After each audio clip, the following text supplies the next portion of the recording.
Salut, j'espère que vous allez bien. On se retrouve pour une nouvelle vidéo. Et dans cette nouvelle vidéo, je vais te montrer les étapes que tu dois suivre pour avoir plus d'abonnés sur YouTube au fur et à mesure que, par exemple, ta chaîne va grossir. Donc, prends le temps de suivre la vidéo jusqu'à la fin parce que je vais te donner des stratégies que si tu utilises vraiment, tu vas voir que ta chaîne va commencer à se développer petit à petit. Donc, ici, c'est ma seconde chaîne. Ma chaîne principale, c'est Joël Assis, créateur 3D. Donc, pour tous ceux qui sont intéressés, je vais laisser aussi le lien en description parce que là-bas, je parle de tout ce qui est 3D, tout ce qui est BTP, voilà, logiciel d'architecture. Donc, dans cette vidéo, je vais te montrer les stratégies que tu dois suivre pour avoir plus d'abonnés et développer ta chaîne au fur et à mesure que tu vas, par exemple, faire grossir ta chaîne. Donc, la stratégie numéro 1, il faut chercher une niche. C'est-à-dire, là, c'est la base. Il faut chercher une niche où tu performes. C'est-à-dire, il faut chercher une niche où, par exemple, tu maîtrises quelque chose. Par exemple, vous voyez, par exemple, tu peux créer une chaîne où, par exemple, sur cette chaîne, tu parles de coiffure. Donc, tu vois automatiquement que la coiffure, c'est une niche. Tu peux créer par exemple une chaîne YouTube où tu vas parler de tout ce qui est gaming. Tu peux créer une chaîne YouTube où tu vas parler de tout ce qui est business en ligne, tout ce qui est crypto-monnaie et autres, ainsi de suite, ainsi de suite. Donc, la priorité avant de te lancer sur YouTube, il faut te poser toi-même la question, qu'est-ce que tu maîtrises et que, par exemple, tu vas vouloir, par exemple, te lancer sur YouTube et expliquer à quelqu'un, par exemple, qui va tomber sur ta chaîne, il va aimer et il va te suivre. Donc, la priorité d'abord, c'est de maîtriser une niche où tu vas expliquer quelque chose à quelqu'un. Donc là, c'est la première chose que je vous conseille lorsque vous voulez, par exemple, vous lancer sur YouTube. La deuxième chose, c'est d'éviter la honte. C'est vrai, beaucoup de personnes ne parlent pas de ça, mais c'est d'éviter la honte. Vous allez voir que généralement, il y a des gens, ils ont des idées, mais tellement, par exemple, ils ont peur de se placer, par exemple, devant une caméra, donc ils ont déjà même peur de se lancer. Ou bien ils se disent que quoi, par exemple, lorsque je parle, ma voix n'est pas bonne, ou bien lorsque je commence à argumenter, j'arrive, par exemple, ça arrive parfois que je me trompe beaucoup dans ce que je dis et autres. Tout ça, c'est la peur. Donc, tu dois savoir que tant que tu ne te lances pas, tu ne pourras jamais savoir si ce que tu fais, par exemple, c'est bon ou soit c'est mauvais. Donc, tout ce qui est honte, vous devez catégoriquement éviter cela. Donc, c'est la deuxième stratégie que je vous donne. Donc, première, tu cherches une niche. La deuxième méthode que je te donne, que tu dois carrément éviter, évite catégoriquement tout ce qui est honte. Prends le contrôle de toi-même et lance-toi automatiquement. La deuxième des choses que les gens, par exemple, négligent beaucoup sur YouTube, c'est que c'est une fonctionnalité que tout le monde connaît, mais les gens n'utilisent pas cette fonctionnalité-là vraiment beaucoup. Et moi, j'ai gestionné sur beaucoup de pages, c'est-à-dire sur beaucoup de chaînes YouTube et autres, les gens qui me demandent par exemple d'analyser les chaînes et autres, ainsi de suite. Vous allez voir que beaucoup de YouTubeurs n'utilisent pas l'onglet communauté. Pourtant, là, c'est une puissance ultime de YouTube. C'est-à-dire, lorsque tu commences à développer une nouvelle chaîne et que tu commences à poster régulièrement, il faut exploiter toutes les fonctionnalités possibles de YouTube. L'onglet communauté va te permettre encore de pousser tes posts que tu vas par exemple réaliser sur l'onglet communauté de l'avant.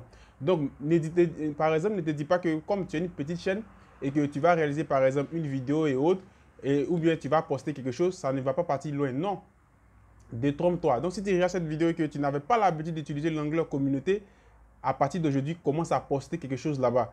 Vous allez voir que généralement, sur cette nouvelle chaîne que j'ai créée, vous allez voir que généralement, je poste toujours des trucs sur l'onglet communauté. Parce que même si tu as un like, deux likes, trois likes, un like, 10 likes, automatiquement, YouTube pousse ce post petit à petit et ça peut toucher encore d'autres personnes. Et c'est comme ça que tu vas commencer à avoir des abonnés. Si le post que tu as réalisé intéresse, par exemple, la personne qui tombe, par exemple, sur ce post, automatiquement, cette personne va venir visiter, par exemple, le profil des vidéos que tu as, par exemple, l'habitude de réaliser. Et automatiquement, s'il est convaincu, automatiquement, il s'abonne. L'autre stratégie que j'ai voulu vous donner, la chose que tu dois aussi, tu dois, par exemple, mettre à l'esprit, est-ce que la vidéo que tu réalises apporte de la valeur à celui qui regarde la vidéo ou bien à celui qui est tombé, par exemple, sur la vidéo. Par exemple, ici, dans cette vidéo, je te dis, je te donne des stratégies qui vont te permettre de pouvoir, par exemple, faire évoluer ta chaîne et gagner en abonnés. Et tu vas constater que, par exemple, c'est un exemple très simple. Lorsque, par exemple, tu vas tomber sur ma chaîne, vous allez voir au niveau du titre et au niveau de la miniature, je parle de tout ce qui est abonné et autres. Et dans ce que je dis, par exemple, dans la vidéo, je fais, par exemple, autre chose. Donc, automatiquement, celui qui sera, par exemple, celui qui va, par exemple, arriver sur ta chaîne ne sera pas très, très motivé, par exemple, de suivre ou même de continuer avec ta vidéo parce que le titre, la miniature, ce qu'on voit, ce n'est pas ce que tu dis. Donc, la priorité, où vous devez aussi mettre la priorité, vous devez mettre de la valeur dans vos vidéos. Un autre exemple très simple. Tu réalises une vidéo et tu dis que, par exemple, comment arranger l'écran de, par exemple, un Samsung S9 et que quelqu'un tombe sur cette vidéo et c'est-à-dire là, cette personne est par exemple dans le besoin. C'est-à-dire cette personne cherche cherche du moins comment arranger son Samsung au niveau de l'écran. Et il voit que dans la vidéo que tu es en train de réaliser, tu expliques cela du début jusqu'à la fin. Et à la fin de ta vidéo, il constate que la vidéo l'aide à arranger, par exemple, son écran de Samsung. Automatiquement, tu lui as apporté de la valeur. Et cette personne va s'abonner très, très rapidement et très, très facilement. Ça va se faire de manière naturelle. Donc, autre stratégie que j'ai voulu vous dire aussi, qui est vraiment très, très important lorsque tu te lances sur YouTube et que tu es débutant, il faut faire l'appel à l'action. L'appel à l'action, c'est quoi? Vous allez voir, lorsque j'ai commencé la vidéo, j'ai dit, dans cette nouvelle vidéo, par exemple, je vais vous montrer comment gagner des abonnés. Donc, du début jusqu'à la fin, quelque chose comme ça. Et si tu aimes tout ce que je fais, par exemple, n'oublie pas de t'abonner, d'activer la cloche de notification pour ne pas rater les prochaines vidéos. Si tu as des questions, laisse-moi tous ces détails en commentaire et comme ça, je vais réaliser une vidéo si je comprends bien la préoccupation. Voilà. Donc là, c'est l'appel à l'action. Pourquoi on le fait? Parce que généralement, il y a des gens, tellement ils sont par exemple concentrés sur la vidéo que vous avez par exemple réalisée, ils oublient de s'abonner. Ce n'est pas parce que, par exemple, ils n'aiment pas ce que tu fais. Ce n'est pas parce qu'ils n'aiment pas, mais tellement il est plongé dans la vidéo. Lorsque la vidéo va être, par exemple, lorsque la vidéo va terminer, ou même va se terminer, par exemple, il risque de ne pas s'abonner et partir. Donc, l'appel à l'action, c'est une manière de le stimuler. Et ça peut lui faire comprendre que, ah, actuellement, je ne me suis pas encore abonné. Attends, je vais m'abonner pour ne pas rater les vidéos de ce YouTuber. Donc, c'est une chose aussi qui est vraiment très, très importante, l'appel à l'action. Donc, ne vous privez absolument pas de ça. Autre conseil que j'ai voulu, par exemple, encore vous donner, peut-être que beaucoup de YouTubeurs ne vous le disent pas. Lorsque tu es un nouveau YouTuber et par exemple, tu choisis une thématique, première des choses que tu dois réaliser d'abord, mais tu dois faire, il faut partir voir tes concurrents. Forcer, si tu choisis une thématique, lorsque tu es nouveau, forcer, il y a quelqu'un d'ancien qui a déjà réalisé quelque chose sur cette thématique. Donc, tape le nom de ta niche ou même de ta thématique, quelque chose comme ça, et tu vas partir voir tes concurrents. Tu vas voir qu'est-ce qu'ils font sur cette thématique, qu'est-ce qu'ils ont déjà fait et qu'est-ce qu'ils n'ont pas encore fait. Et c'est en fonction de ça aussi, ça va te donner par exemple des idées de vidéos. Ça va te donner des idées de vidéos et comme ça, tu vas commencer à pouvoir organiser des vidéos. Vous allez voir sur YouTube par exemple, des gens qui ont déjà dit comment avoir des heures de visionnage. Et automatiquement, il y a des gens qui vont se mettre automatiquement sur cette niche-là, ou aussi tout ce qui est YouTube et autres, et ils vont aussi parler des heures de visionnage. Donc, si tu es un nouveau YouTuber que par exemple, tu te lances dedans, si tu parles par exemple de comment avoir des abonnés, comme je suis en train de le faire par exemple, et comment avoir des heures de visionnage ou bien une autre vidéo, tu vois qu'il y a des gens qui ont déjà une grosse audience, qui ont déjà parlé de tout ce qui est abonné. Qu'est-ce qui va pousser par exemple l'autre à laisser ses vidéos et venir regarder tes vidéos? Donc, ce qui va les laisser par exemple à laisser ses vidéos ou bien venir regarder tes vidéos, c'est la valeur que tu vas lui apporter. Sinon, cette personne ne va jamais regarder tes vidéos parce que la plupart, par exemple, des visiteurs ou bien la plupart des gens qui tombent sur une nouvelle chaîne sont attirés par des gros youtubeurs. Donc, imagine-toi, tu es vraiment un petit youtubeur, donc ça sera vraiment difficile. Donc, essaie de réaliser la première étape, qu'est-ce que tes concurrents ont déjà fait? La deuxième étape, qu'est-ce que tu peux apporter de nouveau que, par exemple, ces concurrents, mais ces personnes n'ont pas encore fait? Et c'est comme ça aussi que tu vas commencer, par exemple, à gagner des abonnés, ainsi de suite, ainsi de suite. Autre stratégie que je te montre, qui est vraiment très, très, très essentielle, que, par exemple, peut-être que je suis le seul YouTuber qui vous dit ça, c'est que lorsque tu lances une chaîne YouTube nouvellement, moi, le conseil que je peux vous donner, c'est TubeBuddy. C'est TubeBuddy que j'ai pris pour développer pratiquement mes 4 chaînes YouTube. Donc, ma première chaîne, comme je vous l'ai dit, c'est tout ce qui est conseil BTP, tout ce qui est logiciel d'architecture et autres. La deuxième chaîne, c'est cette chaîne-là. La troisième chaîne, c'est tout ce qui parle de crypto-monnaie. Mais ces deux dernières chaînes, je n'ai pas encore mis ces chaînes-là trop en valeur, mais j'ai déjà 1000 abonnés, 4000 heures de visionnage là-bas. C'est parce que là-bas, à cause du temps, en plus de ce que je fais et tout ce qui est chaîne et autres, ça me prend vraiment beaucoup de temps. C'est ce qui fait que je me concentre pour le moment sur ces deux chaînes. Voilà. Donc, l'erreur que les gens ne vous disent pas, c'est que lorsque tu es un nouveau YouTuber, moi, mon conseil que je peux te donner, cherche à économiser et achète automatiquement TubeBuddy. TubeBuddy, c'est l'instruction qui va te permettre de pouvoir booster tes vues, c'est-à-dire booster tout ce qui est vu, tout ce qui est abonné, tout ce qui est heures de visionnage. Pourquoi je vous dis cela? C'est que grâce à TubeBuddy, lorsque tu vas réaliser par exemple une vidéo et que tu optimises bien par exemple ta vidéo sera placée. C'est-à-dire dans les trois premières heures, ta vidéo sera placée au niveau de la barre des recherches. Et une fois que ta vidéo par exemple est bien référencée, cela signifie qu'une personne peut tomber sur la vidéo, aimer ce que tu fais et s'abonner. Quand tu as une nouvelle chaîne et que tu gagnes 5 abonnés par jour, 10 abonnés par jour, 2 abonnés par jour, souvent 1 abonné par jour du moins, c'est vraiment bon signe. C'est pour te dire que ta chaîne, le contenu que tu es en train de réaliser plaît. Donc, vous devez mettre à l'esprit que tu ne vas pas avoir 1000 abonnés ou même 5000 abonnés un coup. Mais c'est 1, 2, 3, 10, qui vont donner 1000 abonnés et 4000 heures de visionnage. Donc, ne vous pouvez pas de tout ce qui est, tu me dis, ne vous pouvez pas de tout ce qui est référencement de vidéos. Parce que si tu réalises une vidéo et que tu ne fais pas tout ce qui est référencement naturel, ta vidéo va être en bas. C'est-à-dire, si tu parles de, par exemple, je prends un exemple sur la vidéo que je suis en train de réaliser. On parle de tout ce qui est abonné. J'imagine par exemple un instant, si je n'utilise pas TubeBuddy, je n'utilise pas tout ce qui est référencement naturel et que je réalise la vidéo et que je poste automatiquement, ma vidéo va se trouver parmi les, peut-être par exemple 20e, 50e, 30e. Donc vous devez savoir que généralement les gens qui viennent nouvellement sur par exemple YouTube, ils font des recherches, ils ne vont pas descendre jusqu'en bas là-bas. Ils vont rester par exemple peut-être sur les 10 premières vidéos ou bien sur les 5 premières vidéos. Voilà. Donc c'est les YouTubeurs qui seront bien positionnés, mais bien référencés en fonction de leur niche. Eux, ils vont toujours gagner un abonné, ils vont toujours gagner un heure de visionnage, ils vont toujours gagner tout ce qui est, voilà, tout ce qui est propre à YouTube, quoi. Donc, c'est cette position que tu dois chercher. Donc, ce qui va te permettre de faire cela, c'est TubeBuddy, ton titre, ta miniature et optimiser bien tes vidéos. Donc, j'ai laissé le lien de TubeBuddy en description.